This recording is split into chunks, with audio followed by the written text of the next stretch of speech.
שלום וברכה. השנה זכיתי להתפלל בקבלת שבת בכותל. והפעם רקדנו עם הרב שמואל אליהו. הוא היה במניין, רקדנו ביחד.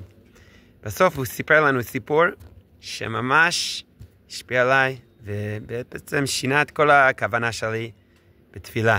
אז אני רוצה לתת לך את הסיפור הזה.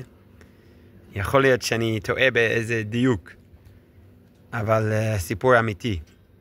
פעם אחת אבא מביא את הילד שלו לרב שמואל לרב מרדכי אליהו.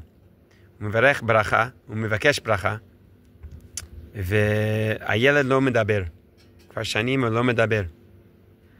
אז רב מרדכי אליהו לוקח את הידיים, הוא שם אותו על היד של הילד, והוא אומר, השם שפתיי תפתח, ופי יגיד תהילתך.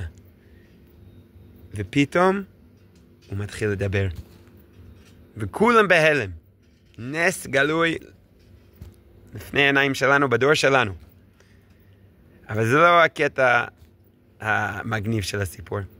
אחר כך, רב שמואל אליהו שאל את אבא שלו, אבא, איך עשית את זה? מה הטריק שלך? אז רב מרדכי אליהו ענה לו, לא, בעצם כולם יכולים לעשות את זה. כתוב, אז שכחתי הפסוק, אבל פסוק דומה קרוב השם לכל קרא ולכל אשר יקראו באמת. בעצם השם שומע לכל מי שמתפלל מעומק הלב. אבל ההבדל הוא שרב מרדכי באמת מאמין, האמין עם כל הלב, כל הנשמה שהקדוש ברוך הוא מקשיב לו. ובגלל זה התפילות שלו מתקיימות.